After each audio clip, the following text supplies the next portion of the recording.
২০ বছর পুরোনো একটা মানসিক দলি, এগুলো বাংলাদেশি মূল্য হইল প্রায় 31 লক্ষ টাকা। আব্বাসি খিলাফতের কয়েন। আসসালামু আলাইকুম প্রিয় দর্শক, আমি মিস্টার আবিদ, একজন ট্রাভেলার কন্টেন্ট ক্রিয়েটর। তো আজকে কোনো ট্রাভেল ভিডিও হচ্ছে না, আজকে আমরা জানবো কিছু বাংলা ঐতিহাসিক নিদর্শন সম্পর্কে। সেজন্য চলে এসেছি মুসলিম সাহিত্য সংসদের আব্দুল মতিন জাদুঘরে। সেখানে আমরা আজকের এই বাংলার ইতিহাস প্লাস সিলেটের কিছু ঐতিহ্য, প্রত্নতাত্ত্বিক নিদর্শন এবং ইন্টারেস্টিং ঐতিহাসিক ইতিহাস সম্পর্কে জানবো। তো ভিডিওটি শেষ পর্যন্ত দেখার অনুরোধ রইল। মুসলিম সাহিত্য সংসদ ভবনের পঞ্চম তলায় মতিনুদ্দিন আহমদ জাদুঘর অবস্থিত এবং প্রবেশ টিকিট জনপ্রতি মাত্র 10 টাকা করে। প্রবেশের শুরুতে চোখে পড়বে খ্রিস্টপূর্ব থেকে শুরু করে এখন পর্যন্ত বিভিন্ন দেশের সংগৃহীত পূর্ণ মুদ্রা। আমাদেরও কয়েন আছে, আব্বাসি খিলাফতের কয়েন, বাংলার সুলতানি আমলের কয়েনও আছে। তাছাড়াও রয়েছে দ্বিতীয় বিশ্বযুদ্ধের সময় হাসপাতালে ব্যবহৃত লোহার খাট, তখনকার সিলেটি নগরীপতি ও ধর্মশিক্ষা বই, অস্ট্রেলিয়ান ক্যাঙ্গারুর চামড়া, জসীমউদ্দিনের গরুর গাড়ি, 18 শতকের পড়াশোনা ও লেখালেখি কাজের জন্য ব্যবহৃত টেবিল এবং ডেস্ক, হাতির দাঁত চিবানোর ঘণ্টা, এম.এ. উসমানীর ব্যবহৃত কাপড়, 100 বছর পুরনো বিলুপ্তপ্রায় বিভিন্ন ধরনের ঘড়ি, উপজাতীয় অলংকার, 1797 সালে বাংলা লেখা শিলালিপি ও প্রতিলিপি। ভাই, একটা ইতিহাস আসলে কি আমি আপনার কাছে জানতে চাইছিলাম। এটা 200 বছর পুরোনো একটা মানসিক দলি, যে থেকে পাওয়া যায়। এটা পুরোনো বাংলায় লেখা, 200 বছর আগে বাংলায় ছিল। তো একটা পরিবার ওনাদের অভাবের কারণে তাদের মেয়েকে হয়তো অন্য কারোর কাছে বিক্রি করে দিয়েছেন।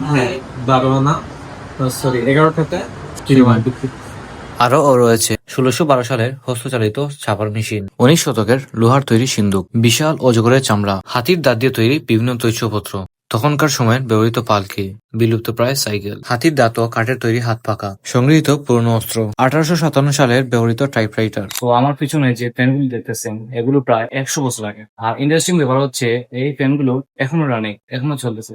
আমাদের কিন্তু খালি টাইম নাই, ক্যালেন্ডার 100 বছর আগে তো ক্যালেন্ডার আছে, তখন গড়ির মাঝেও ক্যালেন্ডার গড়ি সব তখন ওই দিকেও মানে যে ডেট তারিখ বলছি।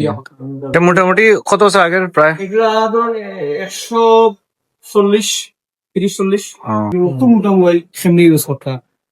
হয় হয়, আসলে আমি কইরা পাঁচ মাসের মোবাইল কম। আজ থেকে 20 বছর পরে যখন এটা দেবো, তো ওইটা দিতে ওটা মোবাইল মানুষ ওটা ইউজ করতাম তারা, আমার টাইমটা দিয়ে আসবো লইয়া তারা। ঠিক আছে, সময়ের লগে লগে সব তো চেঞ্জ হয়ে গেছে। সবার মানে আগের যেগুলা এগুলো আসলে যে বিলুপ্ত হয়ে যায়, কিন্তু যেগুলা থাকে এগুলা কিন্তু খুব মূল্যবান। এবার ওই যে ডিম, এটা ডিম আপনি অত বড় ডিম জাদুঘর নাই আসলে কটা থেকে কটা পর্যন্ত খোলা থাকে? 11 থেকে আছে একটু, 11টা সাড়ে 11টা। তারপরে আরো দিন দেখতে যায়।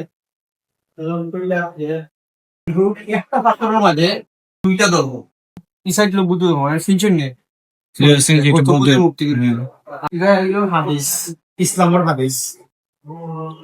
একটা পাত্র মধ্যে এই এক পাথরের মাঝে তুর্কি টাকা, এগুলো 10 লাখ টাকা, এগুলো বাংলাদেশি মূল্য হইলো প্রায় 31 লক্ষ টাকা 31 লক্ষ টাকা। বাংলায়। কিন্তু ব্যান্ড হয়ে গেছে, কিন্তু তো হিসাব করলে 10 লক্ষ টাকা বাংলাদেশে তুর্কির 1 টাকা সমান বাংলাদেশে 3 টাকা না 3.5 টাকা।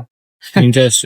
সক্রিয় দর্শক, সিলেটের ভেতরে হলে আপনার অবশ্যই এই জাদুঘরে, আব্দুল মতিন জাদুঘরে একবার হলেও আসা উচিত। এখানে অসংখ্য হাজার হাজার বিভিন্ন পূর্ণ এই প্রত্নতাত্ত্বিক নিদর্শন, মানে এক ধরনের জাদুঘর যেখানে সবকিছু আপনারা দেখতে পাবেন, বাংলার ইতিহাস সম্পর্কে জানতে পারবেন। সবাই একবার হলেও আসবেন।